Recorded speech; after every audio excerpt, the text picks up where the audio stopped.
Hey everyone, we just pulled up to Fresh Source Farms right here on Pulaski Highway in Havre De Grace, Maryland.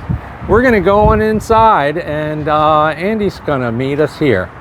So there he is. Hey Tom. Hey Andy, great to meet you, man. Come on inside. All right, cool. Sounds amazing. Awesome. Sounds I amazing. appreciate it. Well, wow, look at all this. Can we kind of walk through a little bit about what you got going on here at Fresh Source Farms? Yeah, so we grow microgreens and edible flowers for the most part. That's our primary business. We work with a lot of restaurants. We also deliver directly to local customers as well. And this is kind of our farm. We have a whole bunch of different varieties we grow. It's about 25 or so that I think we do at this point. Okay. We use really good soil. That's what this pile of bags is here. We get this brought in large quantities because we go through about maybe a pallet per month with the planting that we actually do. So, but everything goes out the door like within 24 hours of being harvested. Our customers have it in their hands, wow, which is really nice. So it's super, super fresh. Cool. Well, why don't we walk over to those racks and you tell absolutely. me what you got cooking? Yep. So these are all in a couple different phases of their life cycle at this point. So these guys that are over here will actually get harvested on Friday. They'll be kind of residential, and these guys are about a week behind. So you can see they're a little bit shorter when it boils down to it. Same with these guys here, but we have broccoli, which is probably our most popular one, especially for a residential side. This is all broccoli, this whole entire rack here. We have some sunflower growing, some peas, some radish. And on this side, we've got a little bit of arugula, which is one of the ones that likes to argue with us. Some kohlrabi, some kale, a blend that we actually put together. So this is like a good cabbagey blend if you like the flavor of cabbage, called brassica blend. Really, really delicious. And yeah, kind of goes down the line. We've got a ton of racks, and we actually have everything all kind of set up to where it's by harvest date. So at the end of each of the racks, it actually has the date at which the plants are actually going to be harvested. So we'll slowly fill this in, throughout the rest of the week for the stuff that's going to be harvested on January 17th in this particular case.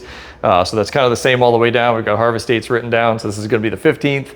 So this will be next Wednesday's harvest. So these two racks here, and those will slowly get filled down there as well. Gotcha. So it's a pretty cool setup. We try and keep everything pretty organized. Gotcha. Well, and I wanted to ask, it says you had mentioned residential. So you serve the restaurant business and subscriptions to individuals? Yep. Oh, okay. Yeah. So all we right, do what both. else do we have? Yeah. So we've got bull's blood beets. This is one that we grow mainly for restaurants.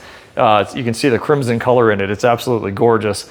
And then this is Genovese basil, so it's really good for like Italian restaurants, things like that. We sell a ton of that to a bunch of different places. Wonderful. We can grow it at different sizes as well. So we do a 3-week version, which is a little bit smaller. The leaves are a little cuter, but they don't have as much aroma or taste. So we do a 4-week basil as well, which is 1 week older, and it has way more aroma, way more flavor. So just depending on what the chef is looking for, we can kind of tailor it to them a little bit. Wow. Which so is really like nice. Custom herbs, huh? Yeah, okay. Literally. All right. And then we have some amaranth down here. This is another really now, gorgeous. what is that?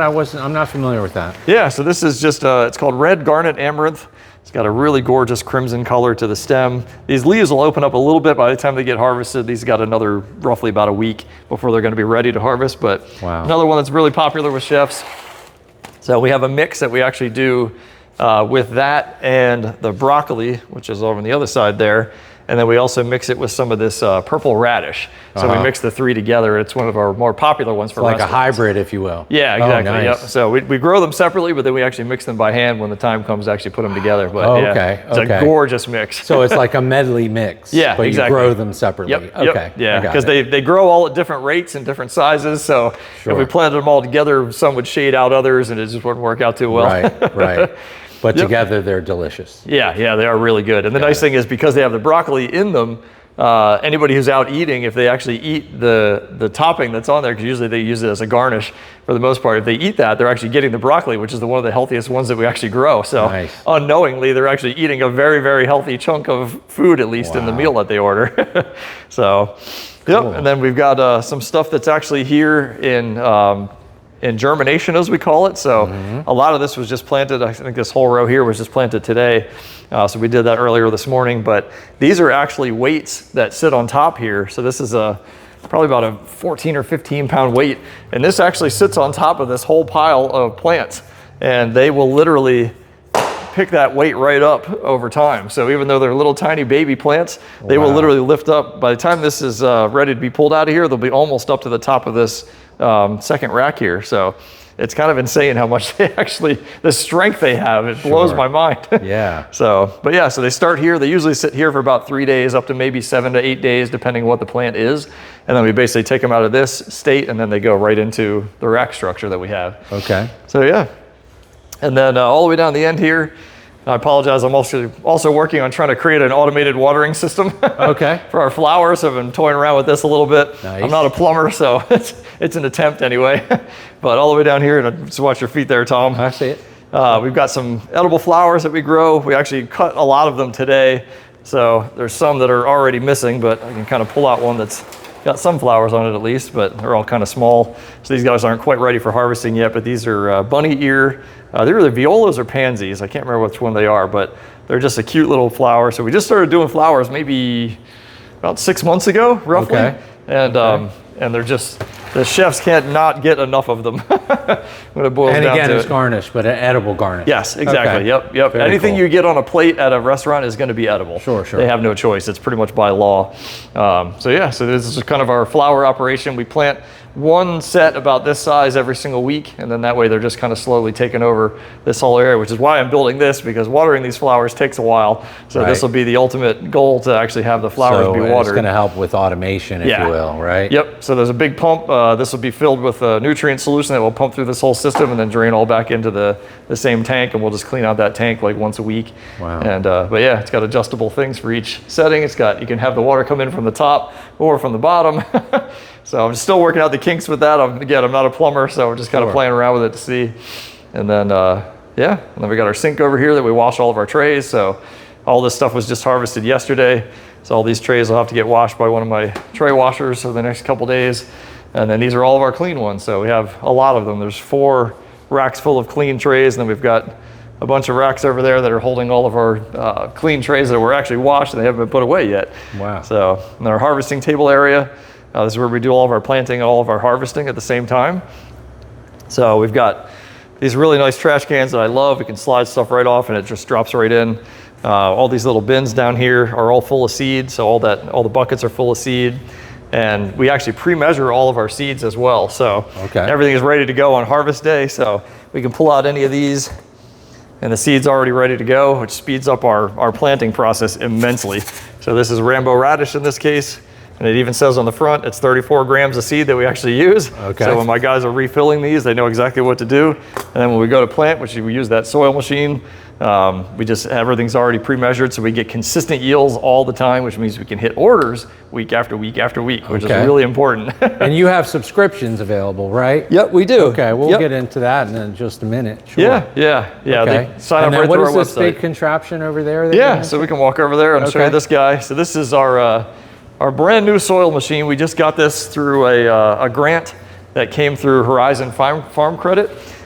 This just came in probably about a month or so ago. Wow. And basically it takes soil and kind of throws it through this system, so everything comes out right here, and it fills our trays very quickly, like about 8 seconds per tray. And to do that same labor before, we were dumping soil in, hand spreading it, which took us about 45 seconds to a minute and a half tops. So this is cut back dramatically on time, to actually be able to get the process done to do the trays. So we basically just dump everything into this hopper here. It rotates through, fills up the trays really fast. And then this metal piece on the side, which is probably the most important thing on this whole machine, as we're pulling the trays out, it actually levels off the soil really well. So that's the most important piece, probably this entire machine. So, and it's all on wheels, so we usually wheel it over there. We work on the harvesting tables, makes things super easy. So we're actually slowing this machine down. That's what it boils down to. It can work faster than we can at this point. So we're still working on efficiencies, try and figure out how we can use this better. We got a couple ideas. My team and I have been coming up with some different potential layouts for the farm to change how we do things and work this in a little bit more to give it more room to eat. Pretty much. Absolutely. So, anything else in the warehouse here in the facility you want to cover?